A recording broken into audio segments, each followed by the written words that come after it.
Hello, and welcome to VOV Radio, where your stories come to life.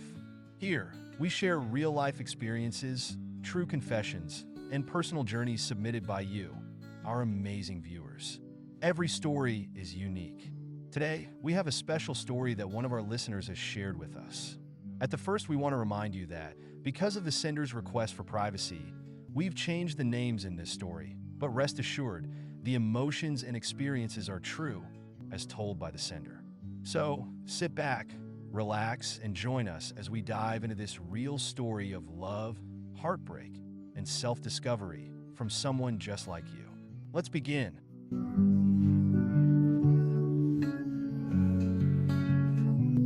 I was born in Willow Ridge, a small town that felt like it was stuck in time. The streets were quiet, lined with crumbling houses and faded signs. People lived their lives in a monotonous rhythm, resigned to the weight of their circumstances. My family was no different. My father, Richard, was an alcoholic. I don't have many memories of him sober. Most nights, he would stumble into the house, yelling at my mother, blaming her for every misfortune in his life. I remember hiding under the table, clutching my teddy bear as he broke dishes and screamed. My mother, Claire, was my anchor. She was the strongest woman I've ever known. Every morning, she woke up before dawn to clean houses, scrubbing floors and washing windows for wealthy families who barely acknowledged her. She worked tirelessly, her hands rough and red from the cleaning chemicals. But despite her strength, there was a sadness in her eyes. She never said it out loud, but I knew she felt trapped by her marriage, by her poverty, and by the expectations of a town that never changed. School was my escape, but even there, I was an outsider. I wore hand-me-down clothes that never fit right, and my classmates teased me for being the girl with the drunk dad. I longed for someone to see past the surface, to see the real me. That's when Julia entered my life. She moved to Willow Ridge when we were 14. Julia was everything I wasn't: confident, outgoing, and effortlessly beautiful. She had this infectious laugh that could light up a room. She was the kind of person everyone wanted to be around. Julia took me under her wing. She taught me how to do my makeup, how to walk with confidence, and how to flirt. She introduced me to a world I never knew existed, a world of parties, boys, and excitement. For the first time in my life, I felt alive. When we both got into university in New York City, it felt like a dream come true. The city was overwhelming, with its towering skyscrapers and bustling streets, but Julia thrived in the chaos. She dragged me to every party, introducing me to her endless circle of friends. One night, at a rooftop party overlooking the city, I met Thomas. He was different from the other guys Julia introduced me to. Thomas was quiet, thoughtful, and incredibly kind. We talked for hours, sharing our dreams and fears. By the end of the night, I knew he was someone special. Thomas and I fell in love quickly. Our relationship was intense and passionate. Within a year, we were married in a small ceremony with Julia as my maid of honor. Life felt perfect. When our son, Ethan, was born, my world changed. Motherhood consumed me in a way I never expected. I spent my days caring for Ethan, pouring all my love into him. But in doing so, I neglected Thomas. I didn't realize it at the time, but he was feeling left out, unimportant. It started subtly. Thomas would come home later and later, claiming he had work meetings or was catching up with friends. I wanted to believe him, but a part of me couldn't shake the feeling that something was wrong.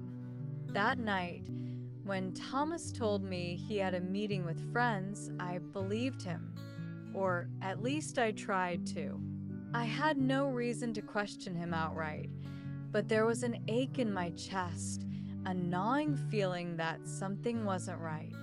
Ethan had finally fallen asleep, and the quiet of the house felt oppressive. I thought about calling Julia, just a quick chat, I told myself, to fill the silence. But then I decided to surprise her instead. I grabbed my coat and headed out. The streets were unusually quiet for the evening, the distant hum of the city muffled by the cool autumn air. Julia lived about 15 minutes away, in a cozy townhouse with white shutters and a tiny garden she never tended. As I pulled up, I noticed the faint glow of lights in her living room. I smiled, imagining her surprise when I walked in unannounced. But then I saw Thomas's car. My heart sank, the cold grip of dread wrapping around me. At first, I tried to rationalize it. Maybe he was here for something innocent. Maybe he needed advice or dropped something off. But as I stepped closer to the house, I noticed the curtains were partially open, the warm light spilling onto the sidewalk. I crept closer, my breath hitching, each step feeling heavier than the last. Through the gap in the curtains, I saw them. Julia was draped across her bed, her golden hair cascading over the pillow like a halo. Thomas was leaning over her, his hands tangled in her hair, his lips pressing against hers with a hunger I hadn't seen in years. They were laughing, their bodies moving in perfect rhythm. The intimacy between them was undeniable, their connection electric.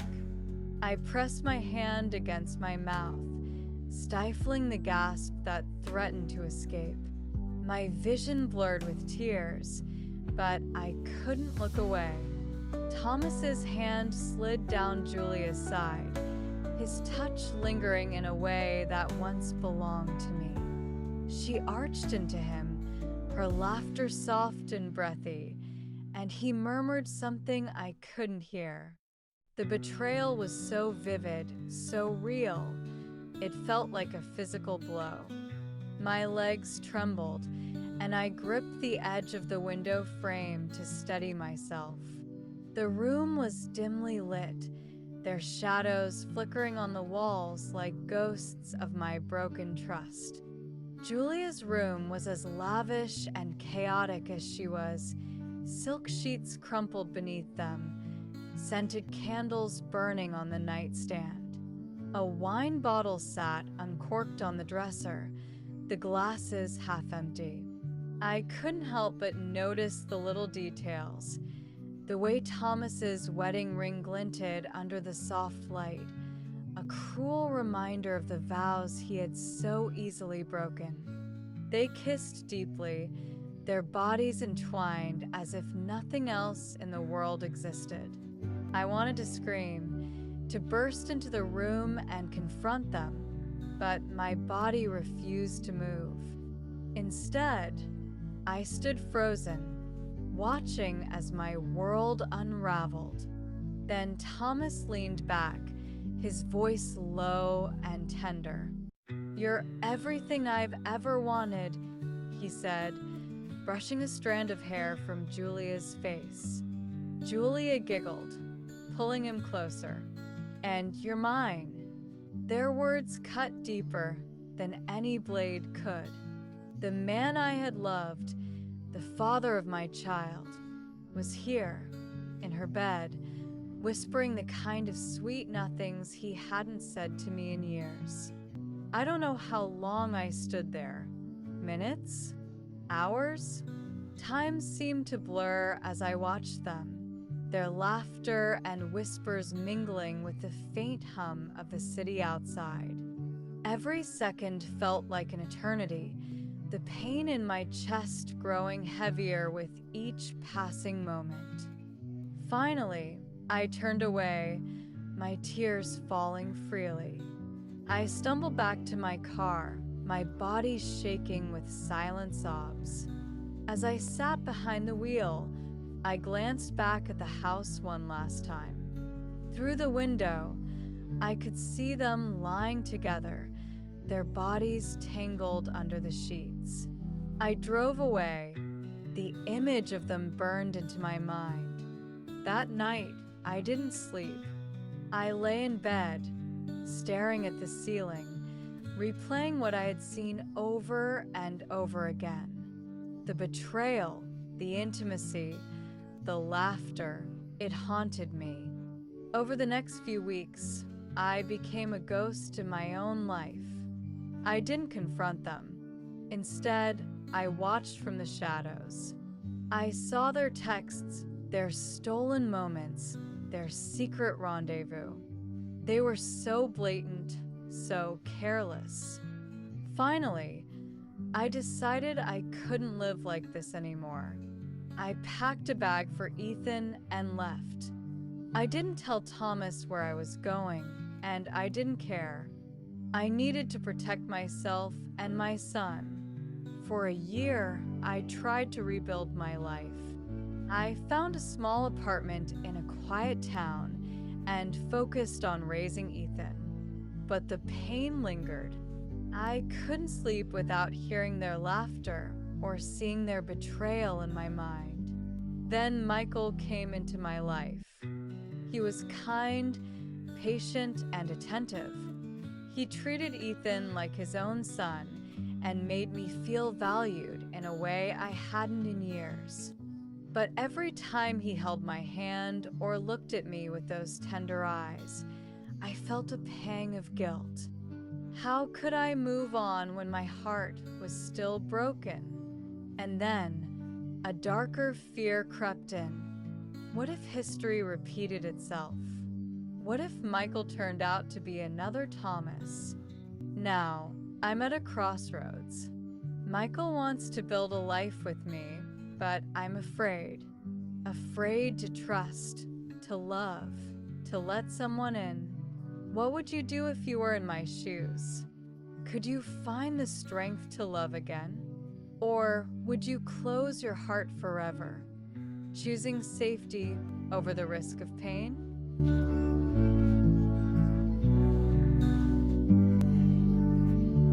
Thank you so much for staying with us until the end of today's story. As requested by the sender, we'd love to hear your thoughts. Do you think the sender made a good decision? Or, if you were in their shoes, what would you have done differently?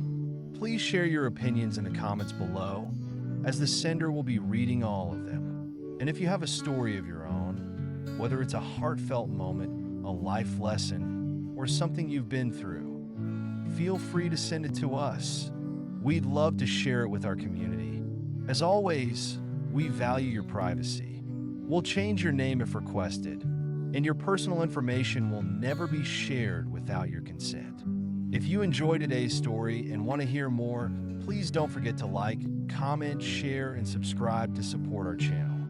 Your support helps us keep bringing real stories and authentic voices to the world.